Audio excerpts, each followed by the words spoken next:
Thank you. I call the Liberal Democrat spokesperson, Steve Darling.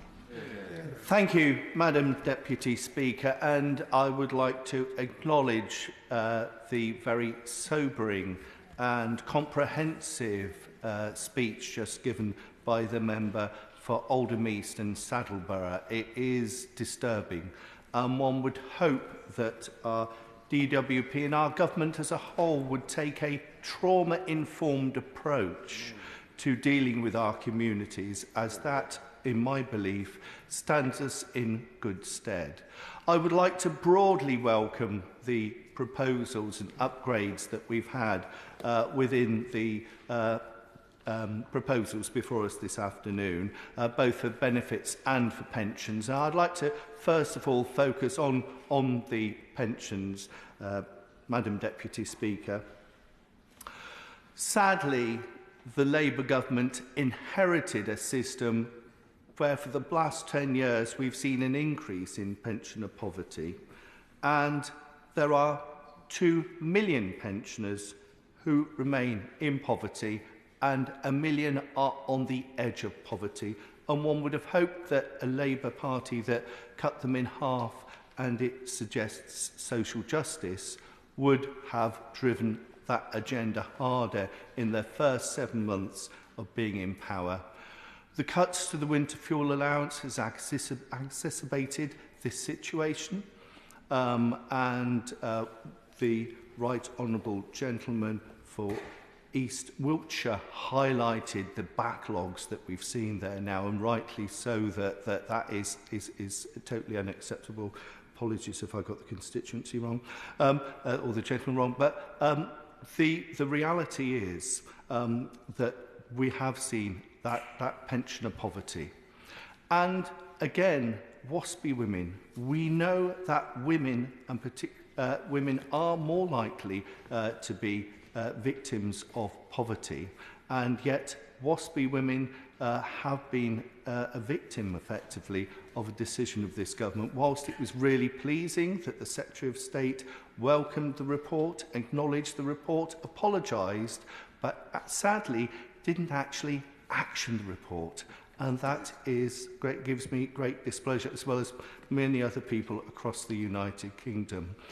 It is in evidence to the Department of Work and Pension Select Committee, it is disturbing that, that the Ombudsman suggested that there is usually a bit of a conversation between the Ombudsman and the government about what would be an acceptable system or compensation approach. But sadly, that never happened as far as WASPy women is concerned. Yeah. And one is disturbed to understand why that never happened. Why was there in the breakdown in communication between the Ombudsman and the previous Conservative government that appears to have happened? I'm looking to explore that with the Ombudsman in another way. As far as pensions are concerned as well, I'd also like to particularly highlight the issues around housing. Whilst I may have served my community for 30 years as a councillor, and therefore I'm very alive to some of the challenges that people face, housing is a massive issue, and it is disturbing that when reflecting on pensions, the cost of housing is rarely taken into account. And in 1979, we had 35% of our housing stock as social rented housing. It's now down to 17% across the United Kingdom, and in my own constituency of Torbay, it is as low as 17%. This means that people, whether they're pensioners or people who are on other benefits, if they're in constituencies such as mine, where there is a lack of social rented housing, they are particularly hard hit with that lack of support and the money that they will have to take away from putting food on the table to actually paying the rent. And so therefore it is with disappointment that the local housing allowance has not been enhanced in this round. My concern is that we are looking at almost 1 million children across the United Kingdom who will be living in households that have this gap between the benefits and what the cost of their accommodation is, and they will be driven even further into poverty. When I reflect on universal credit, colleagues have already mentioned the Joseph Rowntree Foundation's report recently. They highlighted that for a couple, there is a £55 a gap a week in actually what covering the basics are and what they actually receive. That is a little over £2,800 a year that people are being driven even deeper into poverty just around the basics on their universal credit offer. Finally, I'd like to particularly touch on the carers allowance and that scandal. Whilst I welcome the engagement of the government and the review that's taken place, and we do as Liberal Democrats on this issue, there are still unanswered questions. We need to make sure that this is done at pace to support people, because it is the population of West Bromwich, 136,000 people that are affected by this, owing £250 million, who fell foul of a system where you only need to earn £1 more a week, and you don't owe £52, you owe £4,200. So we need to see tapers implemented here. And I would say, Madam Deputy Speaker, the real challenges that we face is that the DWP service, sadly, is broken. It is not fit for purpose and it needs redesigning.